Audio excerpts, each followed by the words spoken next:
Now, democracynow.org, the War and Peace Report, as we end today's show with a look at how Haiti, the poorest nation in the Western Hemisphere, may be sitting on a gold mine.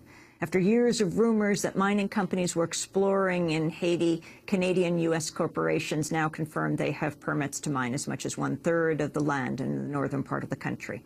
Haiti's new prime minister says the estimated $20 billion worth of minerals in Haiti's hills could help liberate it from dependency on foreign aid and rebuild from the devastating 2010 earthquake. But many worry the mines will be a boom for foreign investors and a bust for local communities. For more, we're joined by Jane Regan, lead author of Gold Rush in Haiti, Who Will Get Rich? The report by Haiti Grassroots Watch was published Wednesday in The Guardian and also in Haiti Liberté. The investigation was made possible in part by a grant from the Pulitzer Center on Crisis Reporting. We invited representatives from the two mining companies featured in the report, but both Eurasian Minerals and Newmont Mining Corporation declined our request. Jane Regan, welcome to Democracy Now! What did you find? What we found, Amy, was that very quietly and very quickly, these foreign companies have purchased licenses to either explore or go all the way and exploit. As you said, it's over 1,000 square miles of Haiti's north.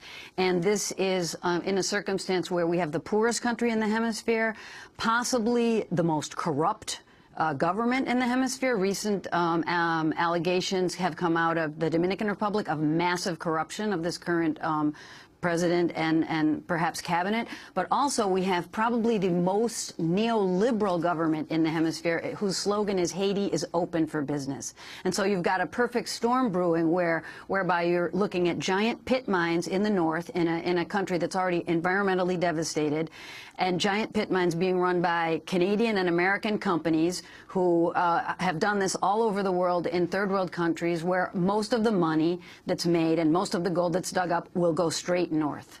Can you tell us, Jane, about the farmer who brought you a letter that led to this investigation? Yes, in fact, that farmer is also a community radio journalist, and I think that that's important to say here on Democracy Now! This story was brought to the attention of me and my students, who are all Haitian investigative journalism students, by a guy who's probably about 65 years old. And it was he had a letter in his hand that said that Eurasian Minerals has the right to explore in 16 communities. And he said, we're worried because we heard that gold mining can sometimes pollute the water, and we're farmers.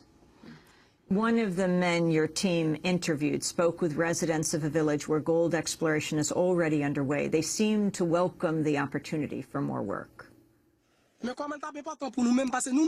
That will be great for us. We feel very strongly about something. We like foreigners a lot. When foreigners come here and work with us, we are proud, and it is beautiful. If they made a mine at Montbosa, it would be as if God himself came down from heaven. But don't you think the company might be ripping you off? Yes, that could happen. Mining companies have said they can create hundreds of jobs in Haiti, again, the poorest country in the Western Hemisphere, and help rebuild the country's infrastructure. Talk about this. Well, hundreds of jobs in a country of 10 million people, and you're taking out how many acres or hectares of agricultural land. And also, these are very low-paying, they're low-wage jobs. Haiti's been through these mining booms before. Reynolds was in there exploiting bauxite. There was a Canadian company in there that took away a lot of copper. I think at the boom period, there were 900 people working for a couple of bucks a day. So that's not really the way to develop Haiti or help the country fill its state coffers. The most important thing is for Haiti to look around the hemisphere at countries who are doing a good job of trying to protect the interests of their country and of the environment at the same time as they take advantage of what's under the soil. So, for instance, Cuba, where the nickel mining is owned mostly by the government, or Peru, where they've now started to push back against the very company, Newmont Mining. Bolivia, Morales' government says, yeah, we have lithium. We'll exploit the lithium. Thank you very much. If we need your help, we'll call on you.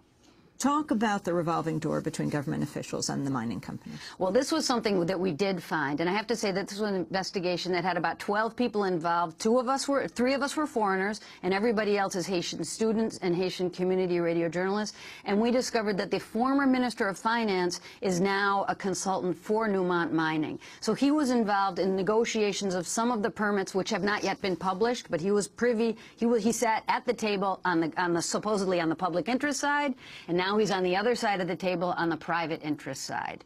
And I know this happens in our country, in this country, the United States, too, and it's just appalling. Finally, and we just have a few minutes, Newmont's track record in Peru, for example. In Peru, Newmont has the largest pit mine, certainly in the hemisphere. It's 251 square kilometers. It's called Yanacocha, and they've been trying to open another one, a gigantic one called Minas Congas. And the peasants and the campesinos and local authorities, environmentalists have pushed back to the point that it might not happen, or if it does happen, it'll be under much better circumstances where the environment will be more protected. I think it's important to know that, like Reuters, but also like all these sort of accounting agencies write with terror about resource nationalism, as if it's a bad thing for a country to want to control its natural resources. I think it's about time. Jane Regan, I want to thank you for being with us. We'll continue to follow this story. Instructor of journalism and coordinator of Haiti Grassroots Watch Base.